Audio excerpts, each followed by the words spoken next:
dari Kabupaten Rokan Hilir.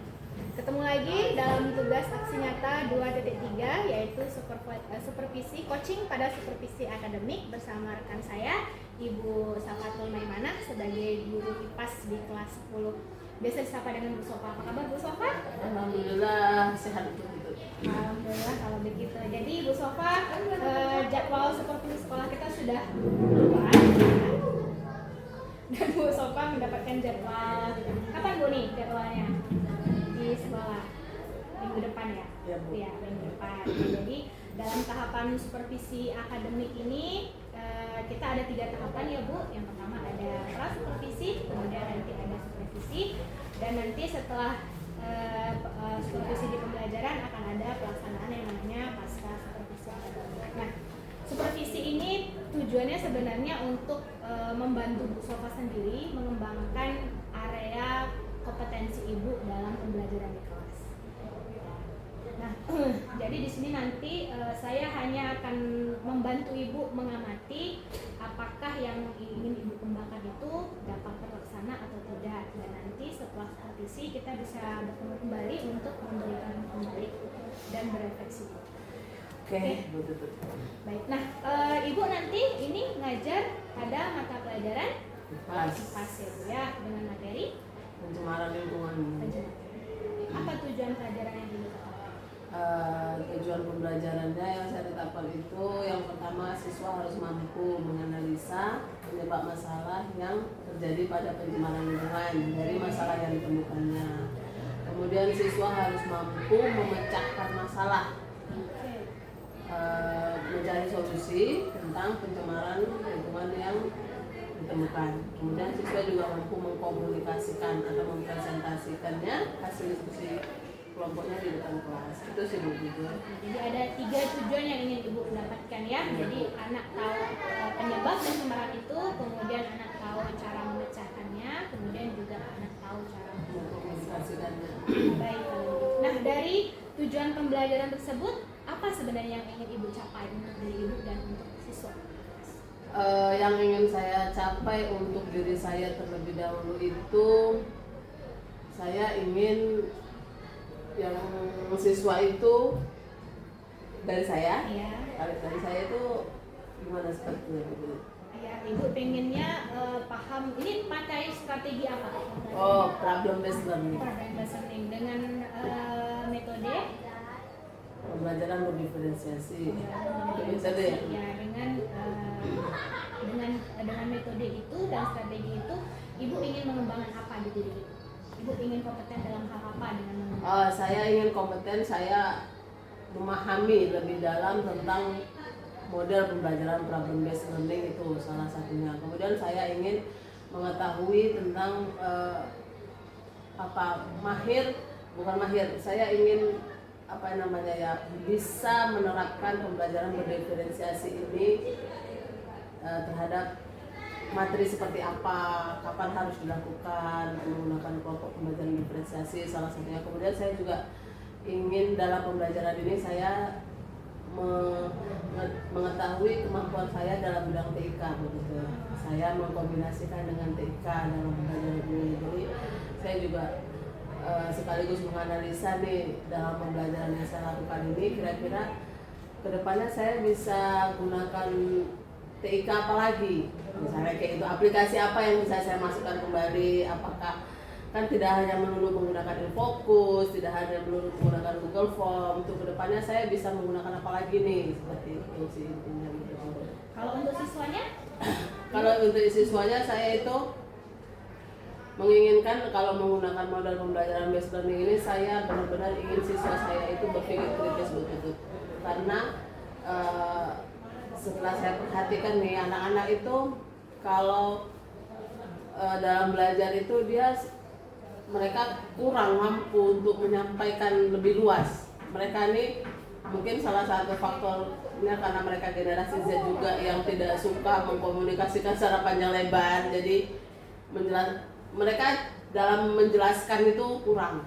Jadi dalam berpikir kritis itu mereka kurang, itu sebenarnya yang ingin saya tekankan yang terhadap siswa saya, yang ingin saya dapatkan dari mereka. Nah, untuk mewujudkan hal itu, strategi apa yang sudah Ibu siapkan? Sudah tahu dia tuh, 4 orang dia bilang. Strateginya saya pertama untuk kritis, berpikir kritis tadi. Strateginya ya saya dalam belajar itu pertama saya menyampaikan materi, betul. Kemudian untuk merangsang pemikiran anak saya tampilkan itu video pemasaran untuk merangsang mereka ya kan. Kemudian itu. Untuk yang pembelajaran berdiferensiasinya, persiapan itu bagaimana untuk memastikan bahwa itu pembelajaran berdiferensiasi? Saya melakukan penilaian diagnostik di sini. Saya mencari tahu gaya belajar anak itu melalui situs akupintar.id.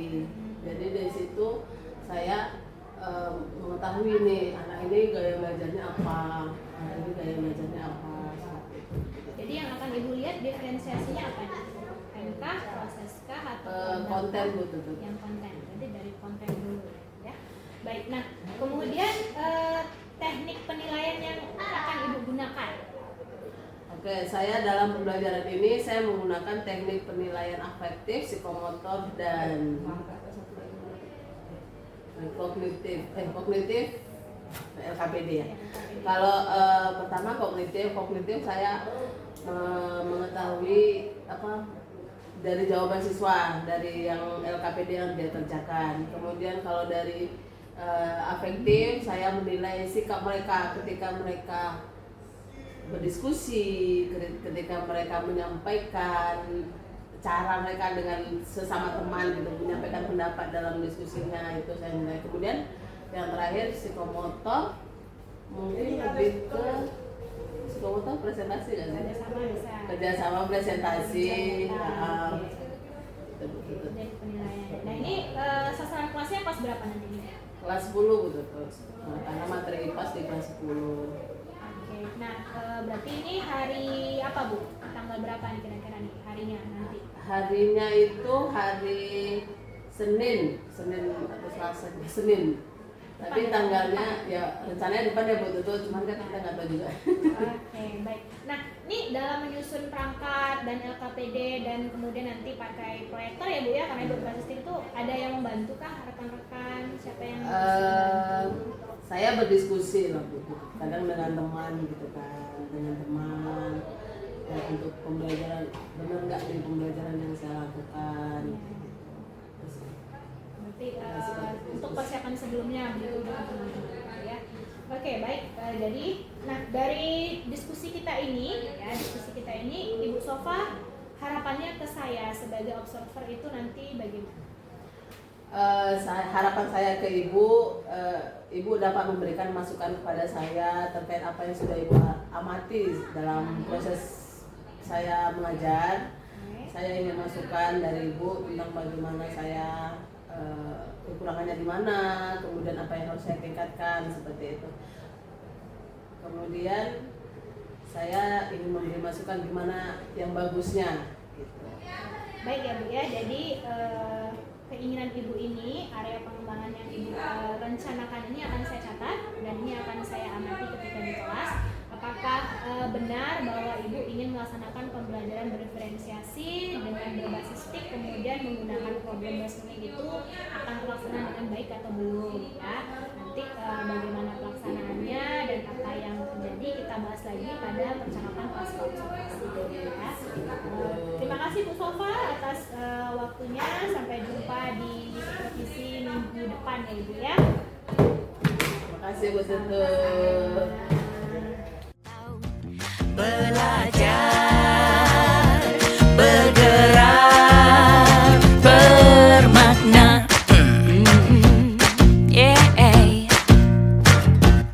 Semua murid, semua guru, semua murid, semua guru, semua murid, semua guru, semua murid, semua guru, semua murid, semua guru, semua murid, semua guru.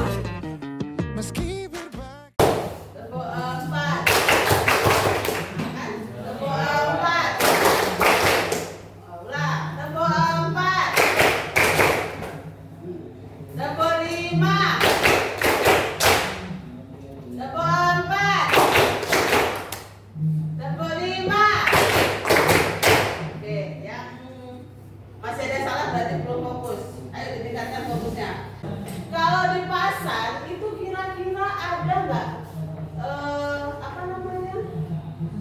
mengganggu indera penciuman kita atau mengganggu mata kita?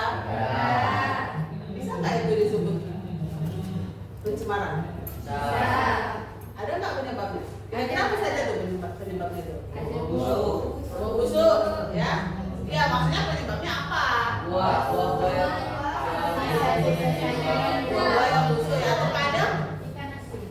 Terkadang apa namanya? Walaupun pasarnya sudah diberesin ya, tetapi masih juga ada baunya. Nah, itu termasuk ke pencemaran tidak? Termasuk ya, termasuk atau tidak nih? Oke. Untuk lebih tahunya, lebih jelasnya, kita akan buka pelajaran kita hari ini, yaitu tentang pencemaran lingkungan. Silakan buka buku paketnya.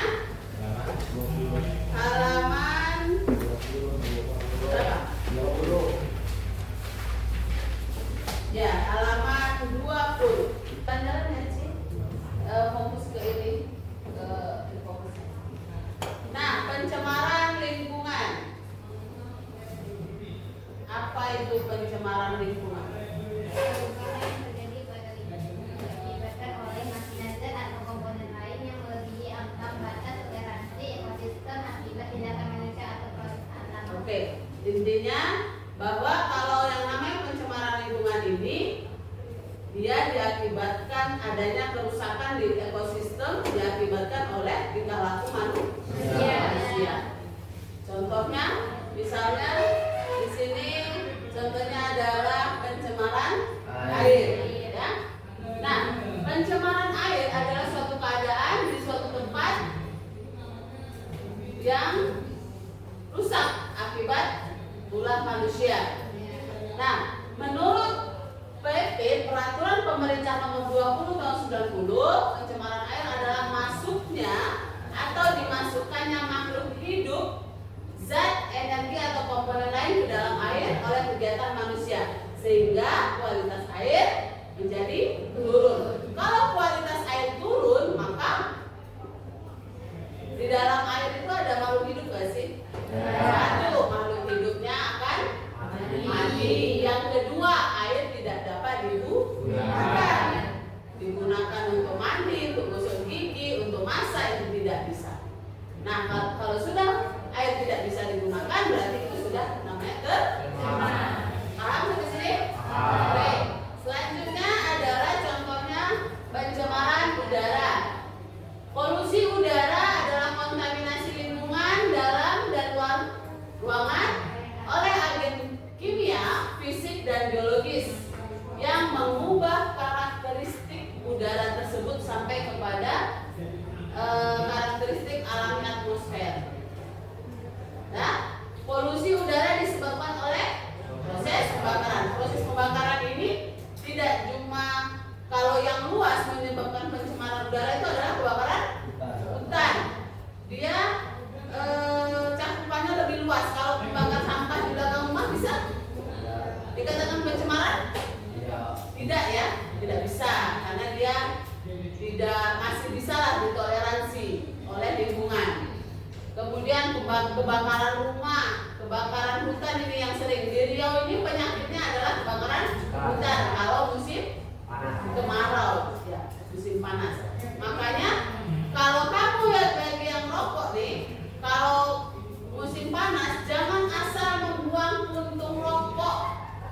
Sampaikan ke orang tuamu, jangan asal membuang puntung rokok di semak-semak gitu aja. Kalau musim panas itu akan nyamber. Ya, sampaikan kepada ayahnya, kepada abangnya yang kerja di ladang. Ya, untuk menghindari kebakaran. Kemudian AC. Saya sudah pernah sampaikan kalau AC itu mengeluarkan zat fluorokarbon. Kita yang di dalam enak, tapi yang kita yang di luar, bagian di luar itu akan selalu merasakan akibat panasnya. Kenapa? Dinginnya diserap. AC mengeluarkan limbah. Limbah itu kalau sudah bergabung dengan atmosfer dan sampailah kepada lapisan ozon, maka lapisan ozon akan terkikis hingga tipis dan berlubang. Akhirnya sinar ultraviolet akan langsung sampai ke bumi.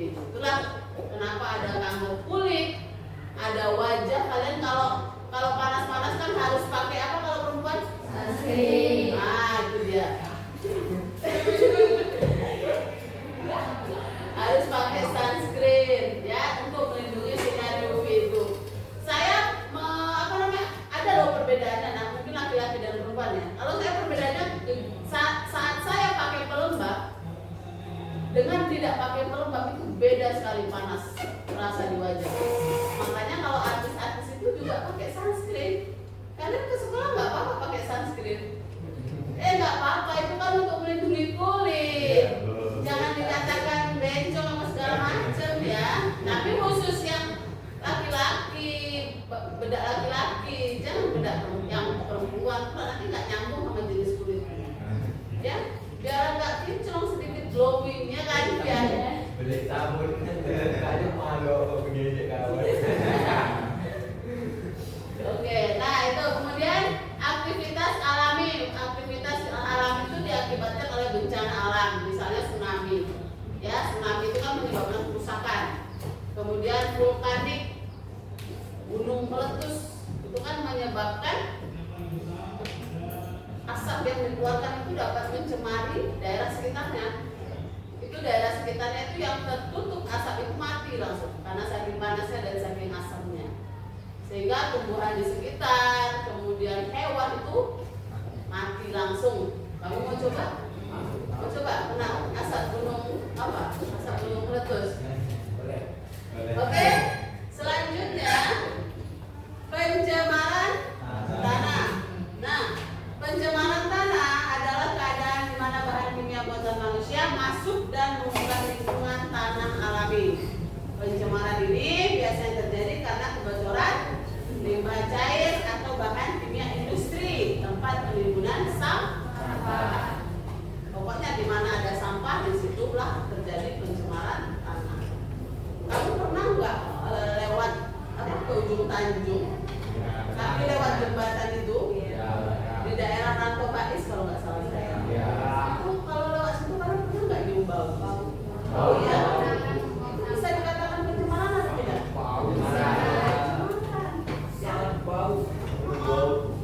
Itu salah satunya adalah adanya sampah di situ. Ya, tanahnya tidak bisa lagi menyerap bau-bau yang ada pada sampah tersebut sehingga terjadi itulah pencemaran. Apa yang terjadi? Pencemaran tanah terjadi, kemudian pencemaran udara. Nah, apabila sudah terjadi pencemaran, nah ini dia, apa dampaknya? Munculnya berbagai penyakit, punahnya paru-paru hidup, terjadi ledakan hama. Apa contohnya? Nyamuk, betul. Nyamuk, lalat. Oke, bagus. Ketidakseimbangan lingkungan. Itu adalah dampak yang dihasilkan. Selanjutnya, bagaimana sih cara mengatasinya dan memilah sampah dan mendaur ulang, melakukan pengolahan limbah. Kalau pabrik itu yang saya katakan setiap pabrik itu dia punya kolam, beberapa kolam untuk mengolah limbah ini tadi, sehingga kolam yang terakhir bisa digunakan untuk cuci, bisa digunakan untuk air, supaya ikan bisa hidup. Kalau di kolam yang pertama pasti mati. Itu ada terjadi pengolahan limbah beracun. Nah, kemudian melakukan reboisasi. Apa itu reboisasi? Hijauan, menanam pohon. Maka kalau kamu jalan-jalan, di jalan itu kalau di mobil pasti kita makan. Kalau di dalam mobil pasti makan ya. Buah, terutama kalau kalian di dalam mobil itu makan buah, nah buang saja bijinya itu ke, usahakan dibuang lempar sampai ke tanah. Dia suatu saat pasti akan mati. Dari 10, 1 pasti. Ya. Kalau di semennya nggak hidup. Ya, jadi itu coba lakukan hal-hal kecil seperti itu ya. Lalu melakukan penyuluhan tentang lingkungan hidup. Mungkin kalian belum bisa dikatakan, mungkin kalian belum berani ya untuk melakukan penyuluhan, tapi kalian bisa sampaikan kepada adik, kepada mama, kepada bapak. Itu sampahnya nggak kayak gitu. Kalau di rumah udah ada sampah itu cepat dibersihkan. Ya Dani? Bisa? Oke. Sampai sini paham? Ada pertanyaan? Oke. Kalau tidak ada pertanyaan,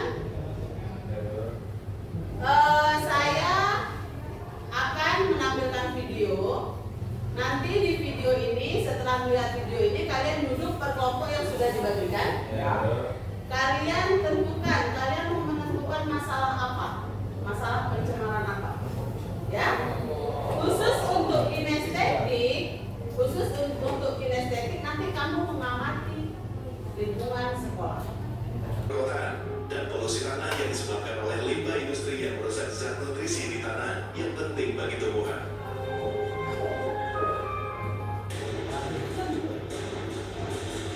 Apa ini? Selain polusi, pemanasan global juga menjadi isu utama lingkungan hidup. Sayangnya, sebagian besar pemanasan global terjadi karena ulah manusia seperti emisi gas rumah kaca. Efek dari pemanasan global sendiri menyebabkan meningkatnya suhu lautan dan permukaan bumi. Hal ini berdampak mencairnya es di kutub, kenaikan permukaan air laut, dan rusaknya pola alami musim yang menyebabkan bencana alam seperti banjir bandang bahkan badai salju.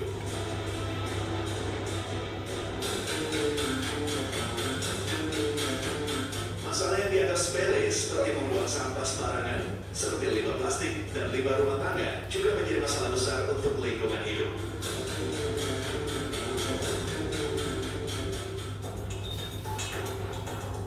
Tak hanya itu, limbah industri yang sering dibuang ke sungai juga menyebabkan ikan-ikan mati dan menyebabkan hancurnya ekosistem sungai. Polusi, pemanasan global, dan pembuangan limbah merupakan 3 masalah utama lingkungan hidup yang justru disebabkan oleh manusia, termasuk kita.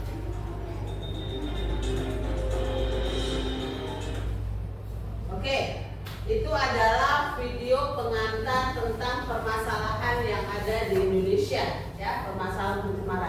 Sekarang, oke ya, sekali lagi ya. NKRI didominasi lebih dari 70% perairan. Cukup. Sekarang silakan kamu duduk per kelompoknya yang sudah ditentukan semua. Visual dan visual.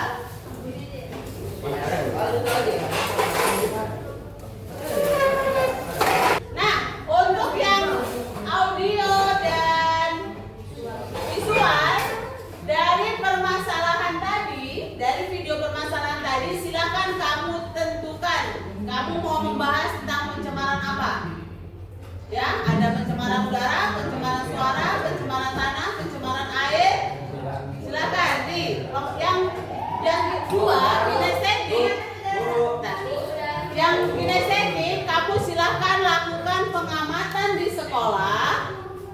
Lakukan pengamatan di sekolah, ada tidak pencemaran di sekolah kita ini? Ya? Oke, yang ini visual ya. Visual 1, visual 2 pencemaran udara, visual 1 pencemaran auditori, pencemaran udara. Ya, terserah mau pencemaran apa?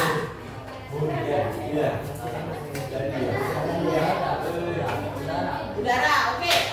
Dan pencemaran udara. Pencemaran udara, pencemaran air, pencemaran tanah.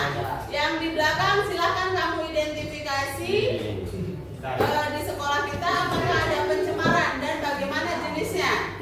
Ya, tunggu.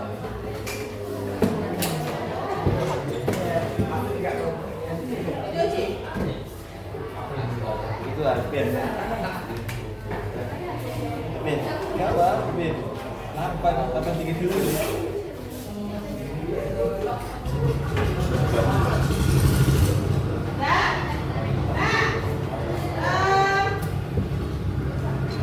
Yang pertama kan di situ ada 2 artikel masalah. Misalnya kamu udah dapat nih, ini contoh pencemaran tanah.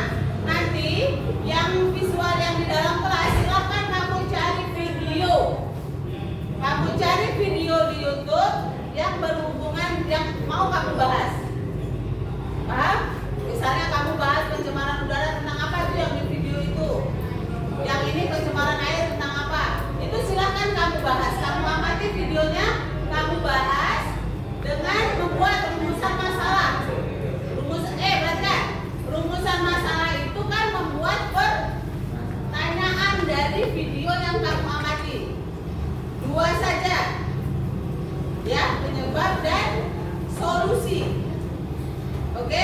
Kemudian tuliskan alternatif solusinya. Apa alternatifnya? Jawabannya apa? Lalu kesimpulan. Paham? Begitu juga yang kinestetik. Paham ya? Oke. Yang kinestetik saya beri waktu berapa menit? 30. Jangan. Saya beri waktu 10 menit untuk keluar. Ya. Nanti kalian masuk kembali untuk membahas. Paham? Paham ya yang kinestetik? Oke. Silakan kamu keluar. Yang kinestetik silakan keluar. Untuk mengamati pencemaran apa yang ada di sekolah ini. Auditori, video. Ya.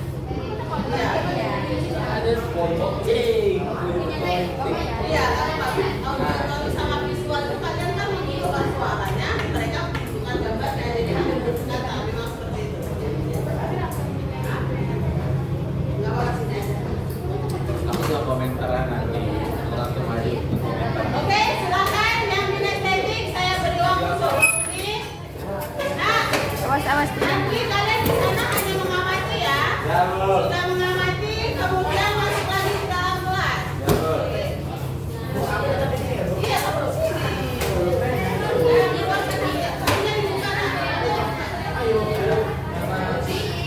Ini menjelaskan ya nanti. Misalnya permasalahan pencemaran air.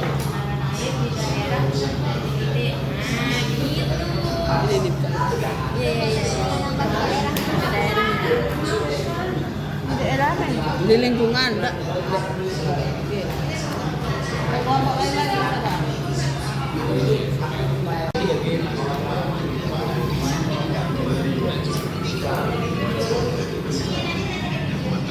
Videonya siapa? Apa ini? Pencemaran udara. Pencemaran udara merupakan suatu Ini yang ini.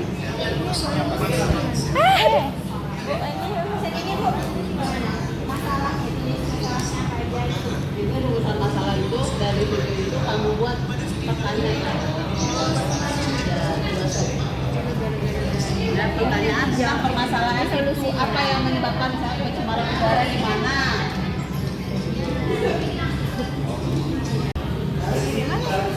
Bagikan. Ini ada gitu. Ya, lalu.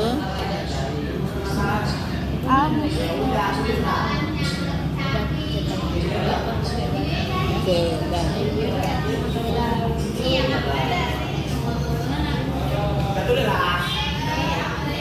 udah selesai. Oke, silakan kembali. Video ini, iya, jangan ngarang-ngarang. Misalnya dari sini. Misalnya kamu videonya tentang apa? Sudah dapat pencemaran. Nah, pencemaran tanahnya tentang apa?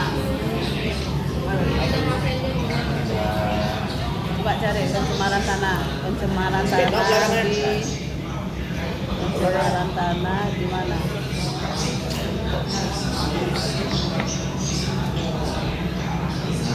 Ya Allah. Indonesia. Ya. Cari lagi sini. Ya, ada.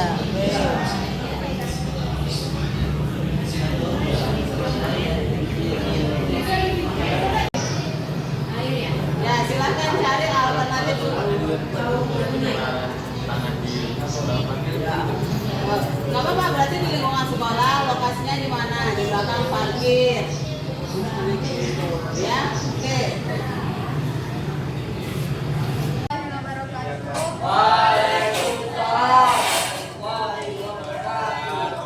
Baiklah, kami dari kelompok kinestetik 1 ingin mempresentasikan hasil dari kerja kelompok kami yang akan dibacakan oleh Elvi Sulistiawati dan sesi tanya jawab yang akan dijawabkan oleh Sindo dengan Alvin dan Nadia. Rahayu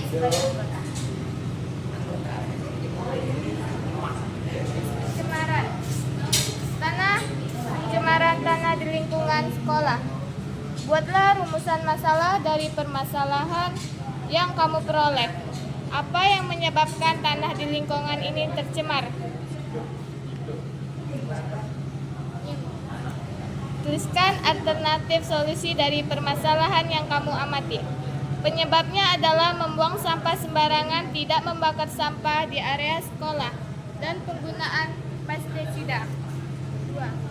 Bagaimana dampak pencemaran tanah?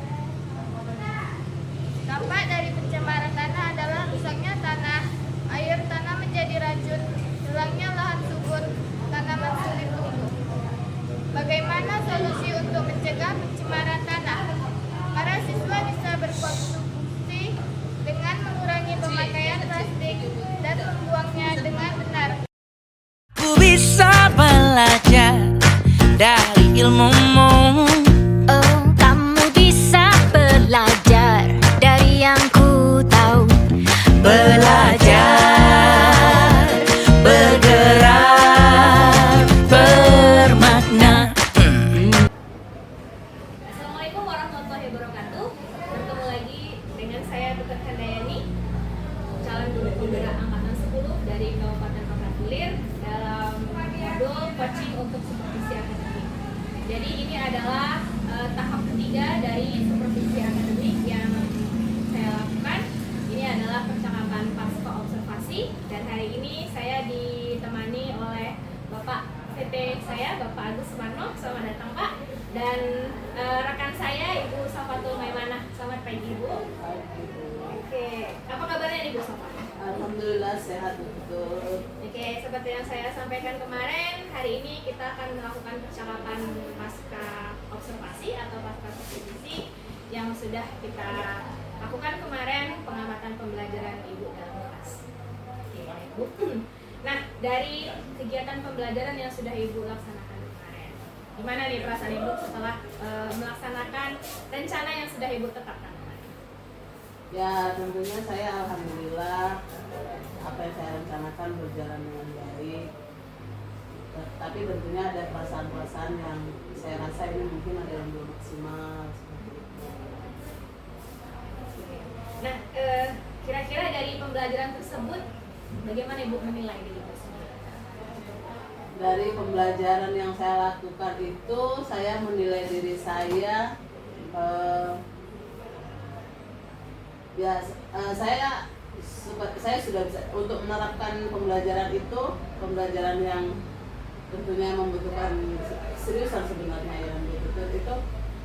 Di satu sisi saya juga ingin menilai bahwa sejauh mana saya mampu gitu kan menerapkan itu dan melaksanakan itu semua ya, oleh saya sendiri seperti itu kan. Kemudian setelah saya jalani ya alhamdulillah saya bisa ya kan, tapi tetap pasti di pertengahan jalan itu ada sedikit yang tidak sesuai dengan yang kita rencanakan, belum pas seperti itu. Nah, kira-kira apa tuh Bu yang belum pas gitu, yang belum pas itu bagian apa? Saya yang di bagian pembelajaran berdiferensiasinya. Di pembelajaran saya ambilkan ini di bagian diferensiasi konten. Entah mengapa saya merasa itu sepertinya kurang pas gitu. Saya menerapkannya walaupun memang menurut saya nggak ngerti menurut Bu Tutut atau menurut Bapak ya kan, apakah benar gitu ya kan yang sudah saya lakukan ini. Hanya saja diferensiasi konten yang saya terapkan itu saya nggak ngerti nih Pak, saya gimana kurang pasnya gitu menurut saya Bu Tutut ya. Oke, nah kalau itu saya izin menyampaikan, memberikan umpan balik ya. Iya Bu, ya silakan Bu. Mudah-mudahan nyambung nih apa yang saya rasakan Bu Tutut. Ya, jadi kita review lagi bahwa kemarin Ibu Sofa itu ingin melihat atau ingin mengembangkan tentang kompetensi pembelajaran berdiferensiasi yang berbasis TIK begitu ya. Ya. Jadi Ibu pengen tuh diferensiasinya dapat, TIK-nya dapat, itu yang pengen Ibu kembangkan kemarin. Nah dari yang saya amati di kelas, sebagian besar sebenarnya sudah ya, mulai dari Ibu Sofa sudah mulai menganalisis dulu siapa peserta didiknya, kemudian juga Ibu juga sudah menyiapkan beberapa konten atau menyiapkan beberapa cara untuk sebagai materi dasar untuk disampaikan kepada anak. Kemudian ibu juga menyiapkan atau membebaskan anak itu untuk menyampaikan bagaimana produknya ya atau hasil dari yang mereka lakukan. Jadi kemarin ini Pak, Bu Sofa ini materinya itu kan dia mapelnya IPAS, kemudian materinya adalah tentang pencemaran lingkungan. Jadi Bu Sofa ini meminta anak itu untuk mengidentifikasi pencemaran lingkungan, bagaimana penyebabnya apa, kemudian bagaimana penyelesaiannya, ya, bagaimana solusinya. Gitu. Nah, dalam pembelajaran tersebut anak-anak itu dikelompokkan oleh Bu Sofa itu sesuai dengan gaya belajar, gitu ya Bu ya. Jadi yang audio, yang visual, yang kinetik. 3 seperti itu, dan tiga itu juga punya masalah masing-masing, caranya masing-masing. Untuk anak audio, kemarin Bu Sofa menyediakan video ya Bu ya, kemudian untuk anak visual menyediakan gambar-gambar ya, video juga, cuman dilengkapi dengan gambar-gambar infografis. Kemudian untuk anak kinestetik, Bu Sofa meminta anak mengamati langsung ke sekitaran sekolah. Nah, begitu ya.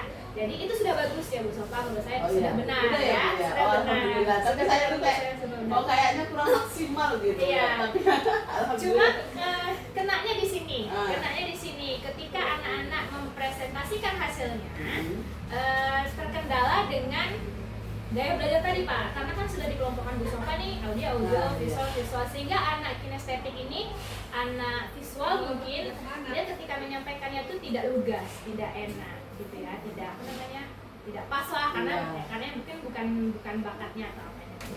Jadi seperti itu. Dan kalau untuk penggunaan TIK, ya Bu Sofa sudah menggunakan banyak sekali bahan-bahan elektronik ya kan, menggunakan dari proyektor, kemudian dia menggunakan PPT, ada video, kayaknya sudah cukup untuk TIK-nya, ya kan, seperti itu. Nah, kira-kira yang saya sampaikan ini Bu Sofa setuju tidak? Setuju. Oke. Itulah mungkin yang masukan yang bagian kurang itu mungkin melengkapi yang saya rasakan Pak, seperti itu. Jadi oke, pelajaran ini sudah berjalan berdiferensiasi, tapi saya memang belum menemukan letak di mana nih saya kok kayaknya kurang puas gitu. Makanya nunggu 4 kali gitu tidak. Oke. Nah, gini, jadi untuk yang Ibu rasakan kurang tersebut, ini satu lagi mungkin untuk yang TIK ya Bu. Yang TIK itu proyektor sudah, memang video sudah. Mungkin ada untuk yang akhir itu refleksi, kan ada itu post test atau refleksi, mungkin bisa Ibu tambahkan kuis-kuis yang menggunakan aplikasi, ya. Anak-anak lebih bersemangat lah. Iya. Seperti itu. Menghubungkan dengan Ibu tadi ya, refleksi itu memang saya kan tak umpan balik dengan anak-anak ini. Ada juga memang Bu Tutut isinya itu kalau belajar Bu maunya pakai HP, harus Bu pakai kuisis lah Bu, kan pakai yang metode game seperti itu, tapi gamenya menggunakan handphone gitu anak-anak. Memang anak-anak sekarang ini kan lekat sekali dengan teknologi ya. Tapi terakhir gurunya tutupnya belajar. Menyesuaikan dengan siswanya ya, memang seperti itu, kita menyesuaikan dengan perkembangan zaman. Nah, jadi berdasarkan dari umpan balik saya, kemudian juga refleksi dari siswa, kira-kira rencana Ibu ke depannya untuk menyusun atau merancang pembelajaran yang lebih bagus lagi bagaimana? Iya,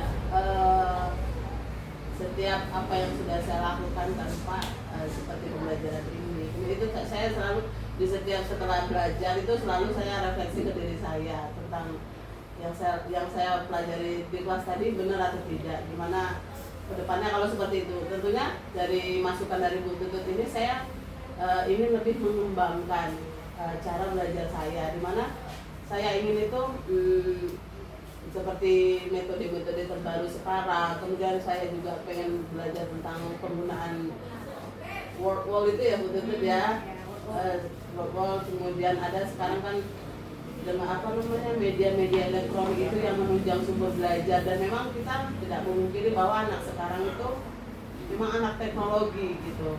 Jadi kalau kita cuma pakai gitu-gitu aja, ya kan Bu Tutut, cuma ceramah saja, itu anak sekarang nggak masuk. Memang benar Pak, kalau dulu kita itu kan satu arah Bu Tutut ya, harus mau nggak komunikasi satu arah tuh apa yang disampaikan guru ya siswa harus gitu. Kalau sekarang nggak bisa Pak. Jadi saya tentunya semakin kedepannya saya tetap ingin terus belajar gimana caranya saya di dalam kelas itu anak itu satu tidak tegang tapi materi masuk gitu ya, betul-betul pembelajaran menyenangkan itu saya terus belajar lah gitu. Jadi nanti ini pembelajaran menggunakan TIK dengan beberapa aplikasi yang sesuai dengan anak ini perlu ibu coba ya Bu? Iya perlu, dan belajarnya butuh waktu. Dan ini nanti izin saya minta ibu menuliskannya di rencana pengembangan diri deh ya. Nanti akan, karena ini akan dilampirkan ya Pak ya, rencana pengembangan diri ini Ibu Sofa yang menulisnya. Jadi apa sih lagi metode atau strategi yang bisa ibu pakai untuk pembelajaran selanjutnya. Nah, kira-kira nih Bu, dari percakapan kita yang hari ini, atau mungkin bisa ditambah nih dari kemarin percakapan pra-observasi kita kemarin kan, saya ingatkan lagi bahwa sebenarnya coaching ini atau supervisi ini kan untuk mengembangkan diri Ibu ya. Saya hanya membantu apakah tujuan yang Ibu tetapkan itu, area yang Ibu ingin kembangkan itu sudah sesuai berjalan seperti yang Ibu inginkan. Nah, dari percakapan pra, kemudian kemarin sudah kita laksanakan, dan sekarang kita percakapan pasca observasi ini, apa yang Ibu rasakan atau apa yang Ibu dapatkan? Yang saya rasakan dalam pembelajaran dari kegiatan kita ngobrol ini, saya yang saya dapatkan Pak, saya termotivasi dengan betul ya Pak, dengan apa yang sudah beliau lakukan. Meskipun itu katakanlah sepertinya betul-betul ini kayak ibu sendiri, tapi tujuannya jelas gitu. Tidak hanya untuk betul sendiri, tapi juga untuk sekolah. Itu saya termotivasi. Makanya saya termotivasi juga sih sebenarnya penggerak, tapi sanggup apa enggak ini? Gitu. Yang pertama itu, kemudian yang kedua, ya saya termotivasi bahwa sebenarnya dalam proses pembelajaran kita itu yang kita itu dituntut untuk apa ya, menyesuaikan dengan anak, kemudian kita harus mengikuti gaya model yang terbaru seperti sekarang ada relasi apa yang sekarang lesson learning ya. Gitu ya kan Pak, ya kita dituntut untuk memperbarui ilmu kita terus menerus. Seperti kita nggak bisa pakai ilmu yang model apalagi sekarang kan kita itu sebagai fasilitator ya betul-betul di dalam kelas sekarang, bukan kalau dulu sebagai apa betul-betul pusatnya kita. Kita pusatnya gitu kan. Jadi kita sekarang intinya saya termotivasi untuk melakukan pembelajaran yang mungkin yang memang diarahkan dari pusat pendidikan, kan mungkin kementerian gitu lah ya. Jadi itu juga sebagai ngasih pencerahan juga kepada saya seperti itu. Itulah intinya. Kalau misalnya gini, apakah ada perbedaan antara Ibu merancang sendiri dengan kemudian saya bantu mengingatkan rancangan Ibu nanti? Di diri Ibu bagaimana? Kan biasanya nih rancang sendiri, ngajar sendiri, evaluasi sendiri. Nah sekarang kan ngerancangnya berdua, berarti sama saya kemarin kan? Ya beda lah. Kalau merancang sendiri kan kita menganggap apa yang sudah kita lakukan sudah benar ya Pak ya. Tapi kalau kita berdiskusi dengan teman itu kan ada masukan, oh ternyata belum sepenuhnya apa yang kita lakukan itu benar. Dan saya orangnya suka dikasih masukan Pak, suka dikritik gitu. Jadi adalah perbaikan terus gitu. Harapan Ibu ke depannya tentang kegiatan seperti ini? Harapan saya ke depannya di sekolah ini tidak hanya begitu saja, tapi ada beberapa guru lain yang ikut termotivasi seperti itu Pak. Karena apa? Karena kegiatan, dengan adanya kegiatan seperti ini itu saya pikir akan berimbas kepada gaya belajar, gaya mengajar, dan pribadi guru itu sendiri dalam pembelajaran ya, dalam berhubungan dengan siswa seperti itu. Jadi karena imbasnya kepada siswa juga pada akhirnya kan. Jadi kalau ada guru yang ada 1, 2, atau 3 orang yang ikut pelatihan seperti ini gitu kan, satu kualitas sekolahnya juga bertambah, kualitas gurunya, kemudian siswanya juga semakin meningkat kualitasnya seperti itu. Ditunggu ya Bu Sofa, CGP berikutnya. Ya demikian. Berat sekali. Tidak apa-apa, tidak berat, yang berat itu hanya pikiran ya. Kalau dikerjakan tidak seberat yang kita pikirkan sebenarnya. Itu kata kuncinya sih. Ya, kalau kita lakukan itu terasa lebih ringan daripada sekedar kita pikir. Benar, melakukan itu malas kadang-kadang. Demikian percakapan coaching untuk supervisi akademik bagian pasca observasi. Mungkin bisa dikembalikan kepada Pak Agus sebagai pengajar praktik kami. Pak Agus, silakan. Terima kasih Bu Tutut. Yang jelas dari percakapan pasca observasi ini secara umum sudah bagus. Kemudian harapan saya selaku sesama guru juga bahwasanya kita sebagai guru itu memang sudah selayaknya berkembang, mengembangkan diri sesuai dengan zamannya. Karena pada zaman kita sekolah dulu tidak sama dengan pada zaman anak pada sekolah sekarang. Jadi ketika kita punya keinginan untuk bergerak di dalam hati kita, maka kita nanti akan bergerak dan terakhir kita juga menggerakkan seperti yang sudah itu. Iya, Barangkali itu. Terima kasih. Ya, sama-sama. Di logonya bergerak dulu, bergerak baru menggerakkan. Begitu dia. Demikian percakapan kami hari ini. Saya tutup dengan wabillahi taufiq wal hidayah. Assalamualaikum warahmatullahi wabarakatuh. Terima kasih. Belajar, bergerak, bermakna.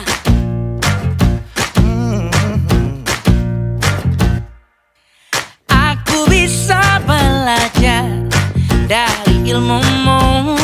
Oh, kamu bisa belajar dari yang ku tahu. Belajar, bergerak, bermakna. Yeah. Semua murid, semua guru, semua murid, semua guru, semua murid, semua guru, semua murid, semua guru, semua murid, semua guru, semua murid, semua guru. Meski berbagai budaya